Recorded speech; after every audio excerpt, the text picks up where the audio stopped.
What is up, guys? I hope you hear me well. I'm connected to my A7IV with DJI mic, and we're gonna talk about bike and overall like essential when you're buying a bike, because a lot of people are buying too big these bikes, or or they are missing some kind of things. Important is, if you wanna ride a bike, to feel comfortable, trust me. So I'm gonna give you some information based on this what I know. This may apply to most of the bikes. I have an MTB bike. I'm gonna talk a little bit about the equipment and everything, so it may not fit perfectly all the bikes, but the overall information are here, so watch it, because it is I think essential how to approach to buying a bike and how to equip the bike to have comfortable ride. So let's do this. I just purchased the e-bike. This is Husqvarna MC2. I have a second one. I purchased it because I'm here in USA and also I'm in Poland, so very often I'm traveling. So probably I'm gonna send one e-bike to Poland and one I'm gonna have over here.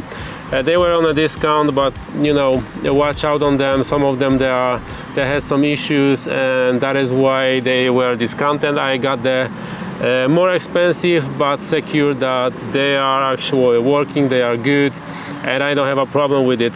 You watch out on the websites. It's plenty of websites where they try to sell like for example specializer.com is the original website, but you can find the website like warehouse specializer or sell specializer.com, and you realize that this is like a fake website. They have a plenty of discounts, so there's a lot of crap going on. This is fake. They literally look epic. They use AI to copy those websites, so be just sure that you are buying from the real seller, not fake one. They also are doing advertisement on Facebook and Google, so scams, literally scam businesses that are doing advertisements. So if something like advertisements come up where you have, for example, to buy 11,000 discounting for 2,000, you may better check that with the original seller. Why we have a sun? Oh my God, it was such a nice and cloudy. I'm not saying that I have a white shirt. I'm not saying that I don't like the sun. So this is my bike. This is Husqvarna. I have a 150 from the back. This is full suspension and 150 at the front. I replaced the pedals because original pedals are crap, so I replaced it with the Shimano. I think the Shimano is really good brand if you want a good pedals, and pedals are important because if you are using a lot of power, they're gonna start cracking someday. So I'm using a lot of power, my leg power. Even I have a skinny legs, I have a very strong legs, so I need to have a good pedal. So this is number one when you are buying a bike. After you buy a bike, so you have to change it. But overall, yeah, let's start from the dimension. Generally, we have M, L, and XL. I have a 181 centimeters, so it's around 6 feet, a little bit below. So L frame is for me actually the perfect fit, perfect match. But I was riding before on XL bike, so this bike actually started from, this was actually made for people from 185 centimeters, so 4 centimeters higher than me. For me, it was very, very comfortable. A lot of people wrong understand what is actually the size of the bike. They all think that size of the bike is going up. The truth is that this is all about frame size, so the length of the frame. XL was for me very, very good. I did like riding on XL, bigger bike, a better bike. 29 inches wheels are actually the best wheel in my opinion. They really good work on every kind of hose, and they ride very well, and they also look super cool. I have a 27.5 on the back, but really I would like to have 29. But it is what it is. This should be more nimble. I don't know what it is, but I'm not a pro. So this time I bought the MTB. So previous my bike was XC bike, so more like a trail bike that was riding on the trails like tarmac and some little bit gravel here and there. But this is more like a mountain bike, so I'm gonna go to the mountains, ride some trails, and this is gonna be like a more universal bike. Actually, the tires are bigger, the tires are different also, because previous one are very flat. This one has this sticking out rubbery part, so they're gonna grip much better. So I choose the L size. It's a smaller one, and in this case I really recommend you, when you are buying a bike, to actually go to store and start checking with them some bikes, maybe even take some bikes on a spin, because really each of our body is different, and very often some bikes for one guy are gonna work better than for others. So some sizes differences matter in a frame construction, so it's just good to go to the store and just purchase it this way if you are very picky, or you know, you don't have too much of knowledge, because frame size and the kind of frame that you have really can have like a good impact on you and the comfort of your riding. I have a friend who bought a bike, but he was riding this bike for a very long time, and he said that not a long time, few months, and he said that, so like a whole season, and he said that he didn't like this bike a lot. So he sold this bike, he bought Specializer, and he is very happy. Everything works very nicely for him right now. Although for me, I did expect that this bike can be a little bit too small right now, because I jumped from XL to L size, and it is small. I feel the difference. I feel the difference in length, but you can actually adjust a lot of things. Well, I have a lot of like muscles, I would say, fat and muscle, like on the upper part. So if you are skinny, probably it's not gonna be super problematic for you. But for me, when I have like a very heavy upper part, I put a lot of weight on my hands. That is why I need to adjust my steering wheel. So in my case, what I gonna do, I gonna buy like because you can raise the steering wheel, you can buy like an extension, you can buy like a stem that's gonna be longer. So right now I have a 50mm length here, but I'm gonna extend it probably to 80 or a 100mm, and you can actually choose also the angle of it. So I'm gonna buy 100mm, as I said, or 80, and I'm gonna raise it around 35 degrees. You can choose in some cases you can choose the angle. So I'm gonna have steering wheel somewhere over here. So this is for me the most comfortable position. So this is first what I'm gonna do right now. Another thing is that those seats here are very stiff. You know that already. Your ass gonna have a big pain the next day if you wanna go for a ride. You're gonna feel it. You're gonna literally feel it. You're gonna feel that your ass is tired. So it's just good to buy either like a softer foam, or the best option, this is what I hear, is to keep the seat how it is and buy like a special underwear that has like a also foam in the area where the seat is. You can put it under the regular shorts, and it's very comfortable. Water bottle, here I am like limited to something like this. Well, it is what it is, but I'm gonna replace it with the adjustable bottle holder, because I want to put here different kind of bottles, and this one is holding only one typical like a water bottle for bikes, and because they have like a universal size and I don't like it, I want to have adjustments here so I can you know, use any kind of bottle I want. Really, I drink a lot, and so for me like small bottles are not enough. I need to have even liter, 2 liters. So I'm not gonna be able to put here like a longer bottle, but I'm gonna be able to put like a wider one. Another good advice is to buy like a fenders. I know that some people are buying fenders here, you know, but they are usually too short.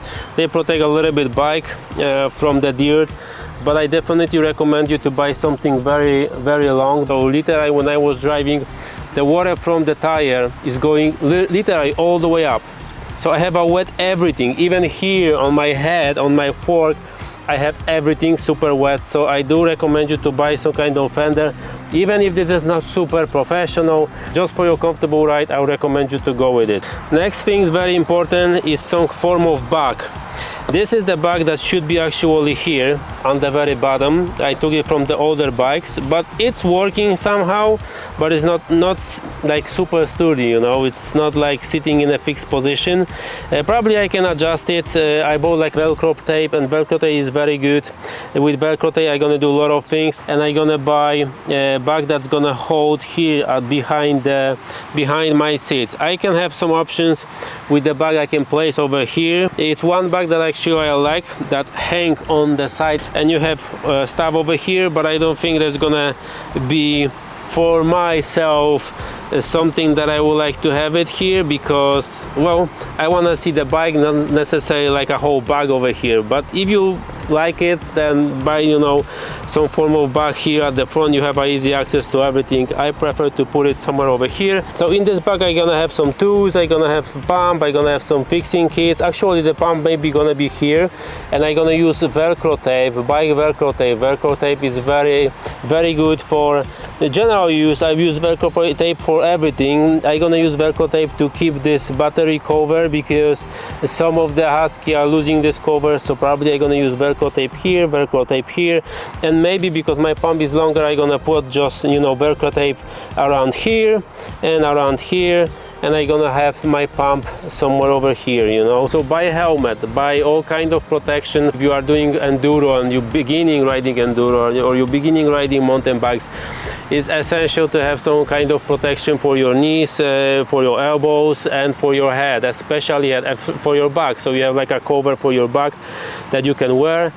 And yeah, by those protection, you try to ride hard, or you are learning to ride hard, go with some form of protection, especially head and the back, because you can have a problem later on. You're gonna hit something or you can die. Just invest in good helmet and good protection for you. It is essential. It's really essential. A lot of people don't think about this, but it is essential, so do it. Another thing what I bought, this what I want to show you, is this bag. So I saw like a riders doing like a long distances, and they have like small, very small bags, and I really like the idea. So it's easy to store some things over here, like phone, wallet, power bank, I don't know, like maybe t-shirt, or like a, you know, very thin jacket. It's really small, but trust me, you can pack a lot of things here. I brought here camera, I brought here microphone, I brought here water. I pulled this out from here, but like it's everything here, so I really like it compared to my like a regular backpack.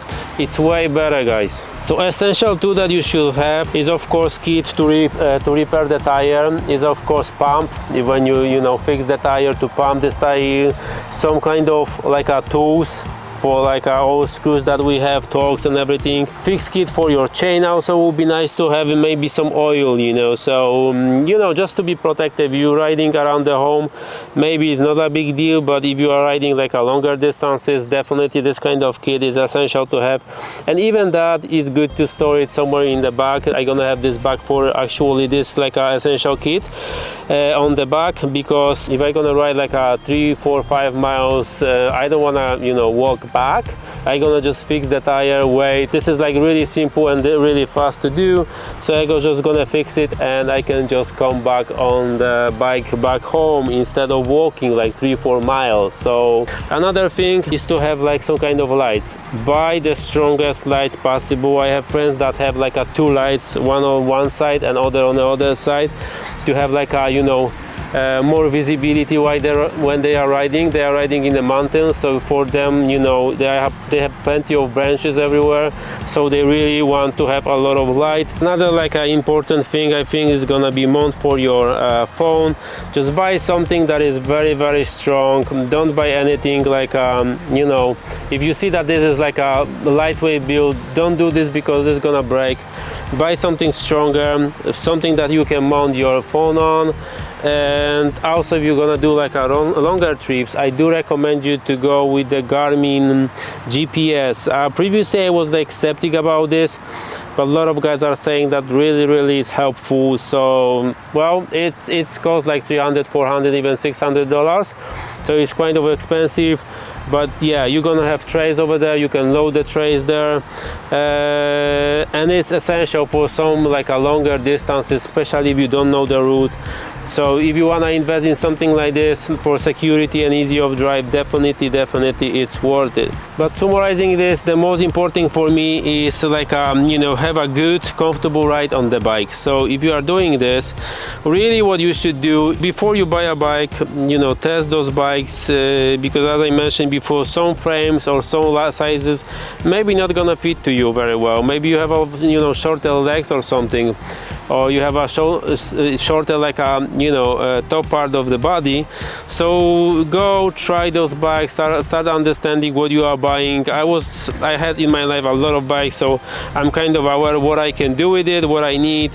I knew that this is gonna be something that I'm gonna have to adjust, and I know I'm gonna have to adjust, as I say, steering wheel. So those are my like a general suggestions when you are buying a bike, and some basic informations. Yeah, I'm gonna have to buy a few things. Every new bike for me needs like a new accessories, yeah, and glasses. Buy glasses. So glasses that you should purchase should be photochromic. Service those kind of bikes. You are riding hard, go to the store once per year at least, and no, at least once per year is fine, and just do like a service, proper service of this bike, so they can put some grease everywhere, you know, oil, clean stuff, change things that are like bearings or something that are already, you know, dying. And yeah, you should be good to use this kind of bike for many years. Battery can last even up to 10 years. Yeah, just take care of yourself, you know, wear a helmet, take water so you're not gonna die somewhere during the road, and you should be fine. That's it, guys. And I'm going to ride a bike now. So thank you for watching, like and subscribe, stay with me, links down below if you want to support me to all equipment I was talking about today, and I'm gonna see you in the next one. See ya.